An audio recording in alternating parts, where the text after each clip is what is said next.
Yo ho, Buccaneer. You're listening to the Pirate Marketing Podcast. Today's episode, we are going to be covering a group coaching call that I did on objection handling.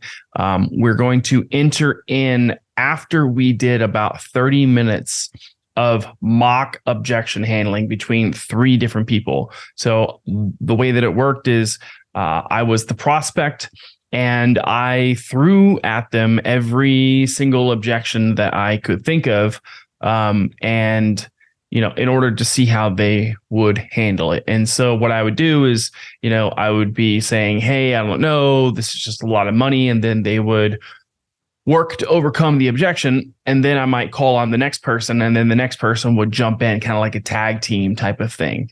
And so what you're hearing is the aftermath and the critique of what went right, what went wrong, what could we do to improve. And so this is just, I think it's, a good 15 minutes of just straight fire. If you have never heard anything like this before, then you're going to get a lot out of it. We cover a lot. So if you're in sales, if you have your own sales, then you're definitely going to take a lot away from this. One caveat, though, a little disclaimer, is I do talk about some advanced objection handling at the end. And I want to be very clear that some of the objection handling techniques that I talk about are not meant to be used like a hammer, where you learn this thing and then you go and you do it all the time. I want to be very clear that some of these objection handling techniques are only meant and designed for people who have gone through all of the rest of the objections, meaning that it's not a value-based objection, it's not a time-based objection, it's not a money-based objection, and it's not a partner objection, it's a fear-based objection. How do you know that it's a fear-based objection? It's because all the logistics are solved. And so the only reason why somebody wouldn't move forward is because of fear. And so don't mistake what I share here as something that I'm telling everybody to do all the time. It's just something to put in your back pocket for you to be able to use as kind of like a last ditch, like, hey, here's, use this. And, if they're going to come in, then they're going to come in. Okay. So let me know how you get on. Right. If you use this material, because I'll tell you, the stuff that I'm sharing, people will tell me that it's super powerful and that it's super useful. Well, honestly, it's not useful until you go and you use it. So if you do use it and you go and you close a sale or you start making more sales, then come back and let me know. Okay. Just like the guy who sent me a message last week. He joined our new Facebook group, The Salesmanship.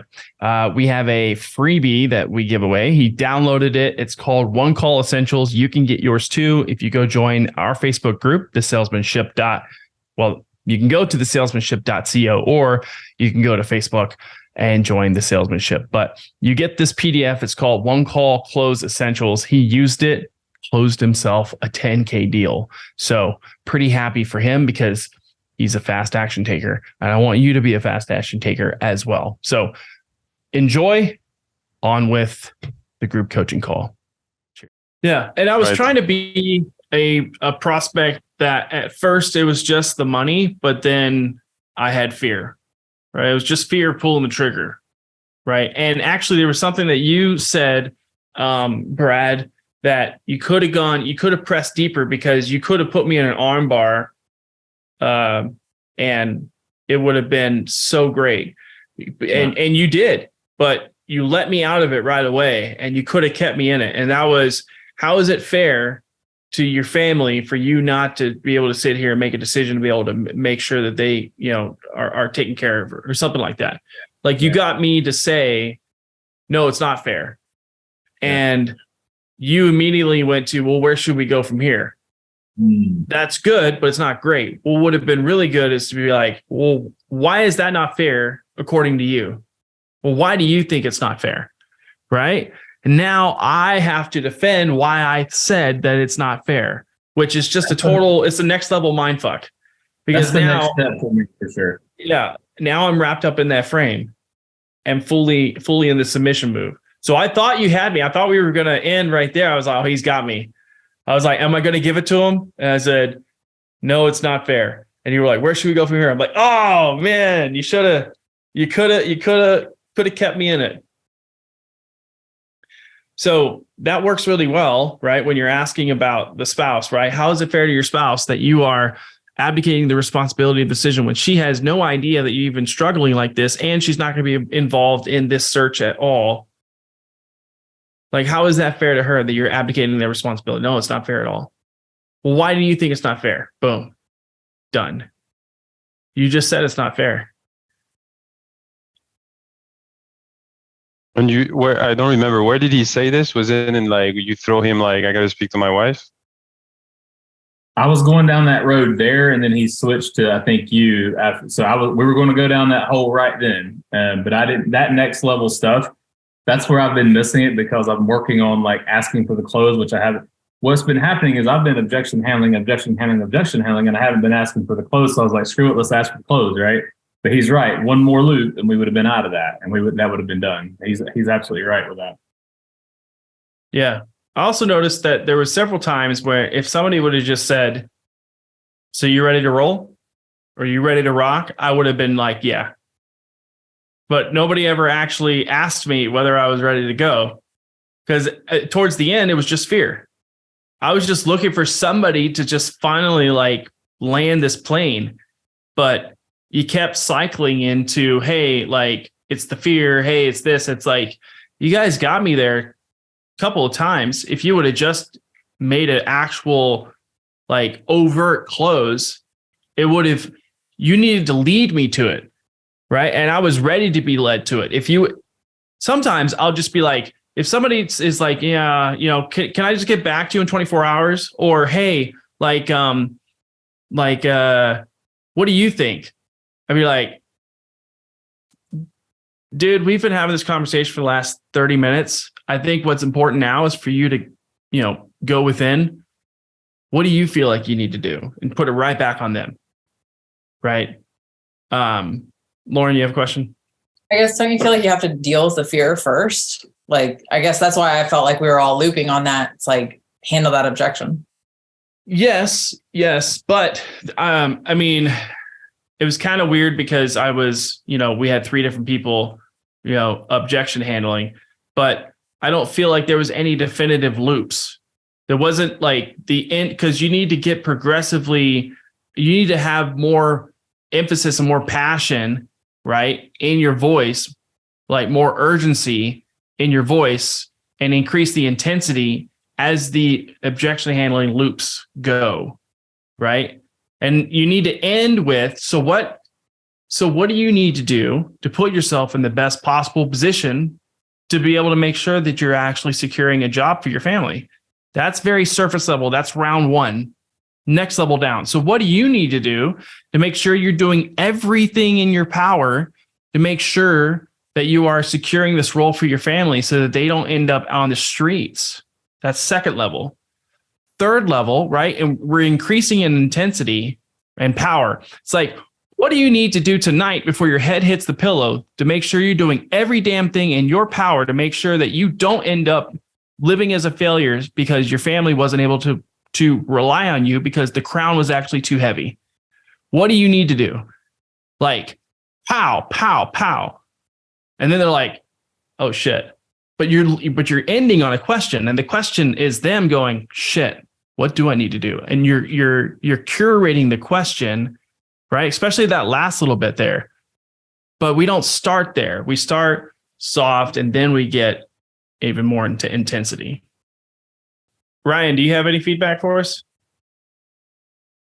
No, that was fantastic. It was all pretty good. I was mainly just listening in, but y'all did a lot of things that I personally would have done. I might have taken it a couple of different ways, depending. I can't remember exactly what it was, but I think I would have asked like a different question on the wife and the like support partner thing. But ultimately, I would have tied it back to, if she walked in right now, said, yes, are you ready to go? So that was great. That's exactly what I would have done. And then, yeah, I would have I just don't like diving into numbers because it takes people out of the like, let me do something and change my life versus, okay, 375 for 10 months, blah, blah, blah. Yep. You get lost in the weeds. That's just what I do though. So I think it was all pretty good. That's awesome, man. Were you at Sniper? Where do I know you from? No, so we just connected years ago over Facebook. You interviewed me at one point for you and Ben Brown's offer, I think, to be chief setter. That's the only place we've actually talked, but I've been following you since Traffic and Funnels. Okay. All right. Awesome, man. Hey, good to have you. Thanks. Yeah, no problem. So one of the things was the 6 and 6, right? Which I get why you didn't mention that. But nobody just called out that it was fear. Like, call out that it's fear. Be like, hey, man, because think about it. We solved all the logistical like problems that there could have been, right?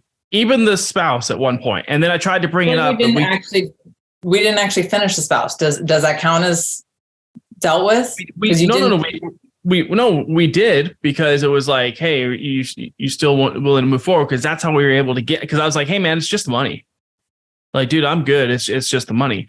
But like, when we were able to go and solve all the logistical issues, and I was still not moving forward, in my mind, the thing goes, we have money. We've figured out a solution to money. This is the right time for you. You've told me it is. Your spouse supports you, right? You're the one who is the breadwinner, right? It's like, once all those things line up, the only thing that it could possibly be is fear. So I'm going to call it on its head. And so when somebody says, can I just get back to you tomorrow? Or can I call you in like 2 hours? I just need some space. Be like, hey man, it just sounds like it's a little bit of fear happening right now. You know, and let's talk about it. No, it's not fear. Oh, I love that. Oh, no, it's not fear. When somebody says, oh, it's not fear, I immediately go, okay, yeah, convince me it's not fear, and okay, and you can do it. And then they can't, because it's totally fear, because we've already locked up all the logistics. So now it's like, it is fear, right? So let's just talk about it. Is this fear of like moving forward and actually doing something about it? Because if it's fear of commitment, then decide right now, man. Draw a line in the sand and let's go. And have them like say, you know what? You're right. It is just, I am nervous. And if they say that they're nervous, I'm going to lean into it and be like, you should be, man. Because this decision has some weight to it. You know that when you make this decision, it's going to change your life. So what do you need to do in order to put yourself in the best possible position so that you can make sure that it actually does change your life? I don't know, man. I just, it's a lot of money or whatever, right? The fear, it's like, yeah, it is. But either way, like, what happens if you don't do anything? What happens if you do nothing? Well, I'm just going to stay the same. Is that true? You're literally just going to like, let's pay attention to our words, right? Because words create, words have power. Is it really true that if you do nothing, you're just going to sit there and you're going to float in space? No, I guess not. Okay. So if you're not growing, you're what? You're dying. Okay. So how much longer are you willing to allow yourself to continue to not live up to your potential, to not be growing, and to be dying?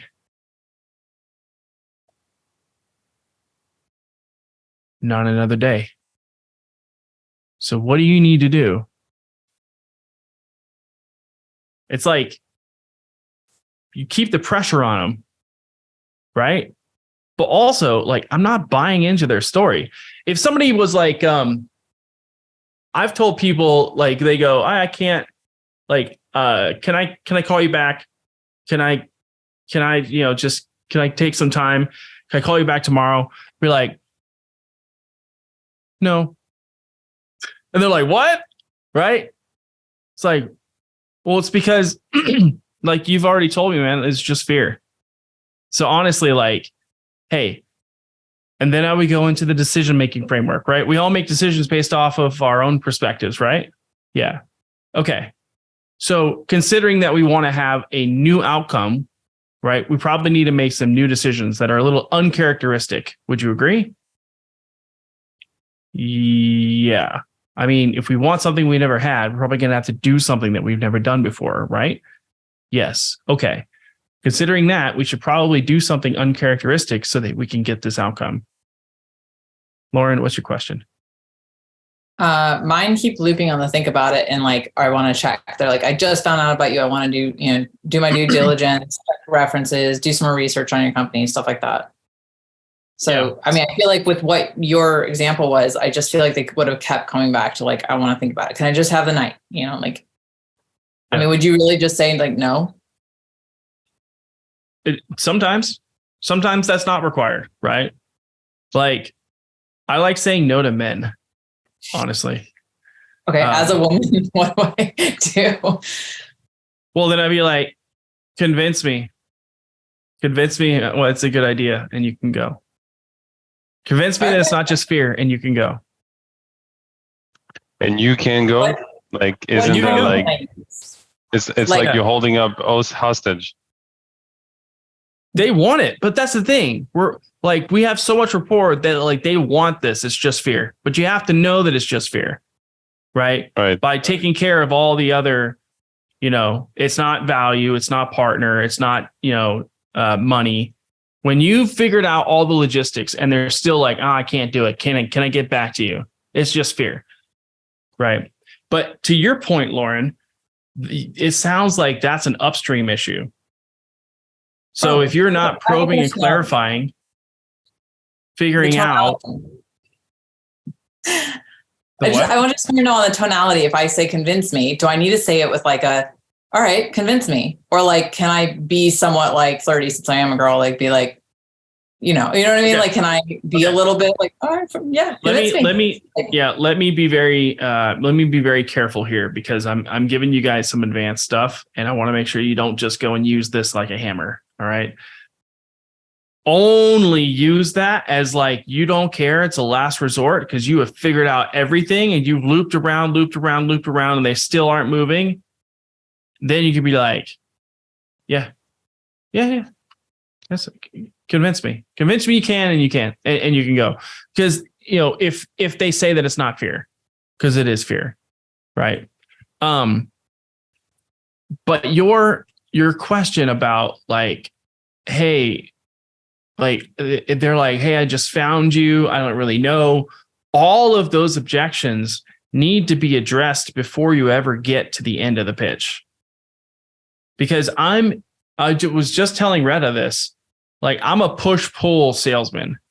I will push you away in order to pull you closer. And if I push you away and you end up leaving the call or you end up not moving forward, that's okay because you probably weren't going to open up in the first place. If somebody shows up and they're not willing to tell the truth and they're not willing to actually like tell you what's going on, tell you what the problem is, what makes you think that person's going to buy? Like that person's not in a position to be able to buy. And like Brad, even though, we didn't end up having our sales call, actual sales call, it was over the DMs. But even if you did show up to one of my sales calls, you probably would have answered every question that I would have asked you because you were already sold.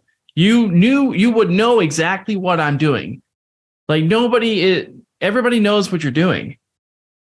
Right. And even salespeople, like if I'm in a sales process, I know what he's doing. I'm going to go through it. If I go in to get a new car, I know the guy's going to ask me sales questions. I'm willingly being a part of this process. But if somebody's not willing to be a part of the process, were they ever really going to buy, Brad? Probably not. Nope, probably not. Get off the phone. Spend that 40 minutes following up with somebody that should have bought 3 days ago and have at it. And this is very contrarian to what a lot of people say. It's like, try to understand and get underneath them. It's like, yes. And like, in order for you to be persuasive, the person has to tell you what's going on.